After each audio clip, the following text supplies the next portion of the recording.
Theatres association ప్రతినిధి అనుశ్రీ సత్యనారాయణ కీలక వ్యాఖ్యలు చేశారు. సినీ పరిశ్రమ సమస్యలను పరిష్కరించేందుకు ప్రభుత్వం సానుకూలంగా ఉందన్నారు. కానీ నిర్మాతల నుంచి స్పందన లేదన్నారు. కొందరు నిర్మాతలు థియేటర్లను కొనేశారన్నారు. ఏపీ, తెలంగాణలోని థియేటర్లకు చాలా తేడా ఉందని అనుశ్రీ సత్యనారాయణ చెప్పుకొచ్చారు.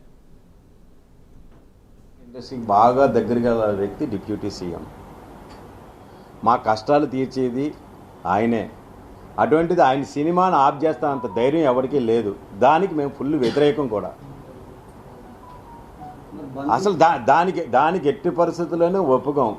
కాకపోతే వాళ్ళు 100% వాళ్ళు చెప్పింది ఏంటంటే, మాకు తెలియదు, నిన్న స్క్రోలింగ్లో చెప్పేది ఏంటంటే, పెద్దలందరికీ కూడా చెప్పాం, ఏమైనా సమస్యలు ఉంటే మా దగ్గరికి రండి, మేము తీరుస్తామని చెప్పారు. గవర్నమెంట్ చాలా సానుకూలంగా ఉంది. కానీ ఇంతవరకు కూడా సోకాల్ పెద్ద మనుషులు కానీ నిర్మాతలు కానీ ఎవరూ కూడా డిస్ట్రిబ్యూటర్లు కానీ ఎగ్జిబిటర్లు కానీ పిలిచి ఇలా గవర్నమెంట్ మనల్ని ఇలాగా పిలిచింది, మన బాధలు చెప్పుకోమంటున్నారని ఒక్క మీటింగ్ కూడా వేయలేదు. అది సార్, ఇప్పుడు తెలంగాణ ఆ నలుగురు ఈ నలుగురు అని మీరు అంతా చెప్తున్నారు. కానీ యాక్చువల్గా తెలంగాణ వేరు వ్యాపారం అండి.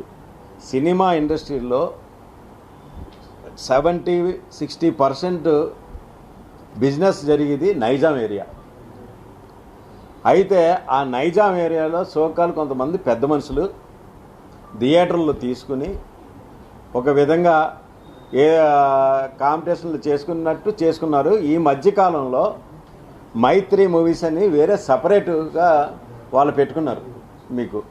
వాళ్ళు సపరేట్గా పెట్టుకుంటే వాళ్ళకే యాంటీగా అప్పటి వరకు దిల్ రాజు గారు, ఏసియన్ సునీల్, సురేష్ బాబు వ్యతిరేకంగా ఉండేవారు, కాంపిటీషన్గా ఉండేవారు. ఇప్పుడు దిల్ రాజు గారు, ఏసియన్ సునీల్, సురేష్ బాబు గారు ముగ్గురు ఏకమయ్యి థియేటర్లు అన్నీ ఒకటిగా చేసుకుని ఈ విధమైన శ్లోగం వస్తుందని, నైజాం ఇలాగ ఇంత దారుణంగా జరుగుతుందని ప్రొడ్యూసర్లు మాతో చెప్తున్నారు. మీ ఈస్ట్ గోదావరి సమస్యని మేమేం పెద్ద పట్టించుకోమండి. ఎంత తేడా వస్తుందండి, మీకు పర్సంటేజ్ అది అయితే ఒక 10 లక్షలు వస్తుంది, పెద్ద సినిమా అయితే ఒక 50 లక్షలు వస్తుంది.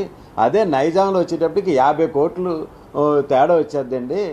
మీరు దాన్ని దృష్టిలో పెట్టుకోండి అని ప్రొడ్యూసర్లు అందరూ చెప్పడం జరిగింది. వాళ్ళు చెప్పింది 100% కరెక్ట్. ఎందుకంటే సినిమా ఇక్కడ ఉన్న రెంట్లు వేరు.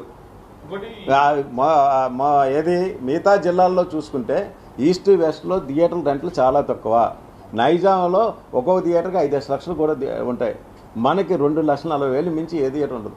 మళ్ళీ ఎందుకు పక్కన ఉన్న వైజాగ్లో విపరీతమైన రెంట్లు, గుంటూరులో 420 మంది ఆడియన్స్ ఉంటే 4 లక్షలు రెంటు, మనకేమో 2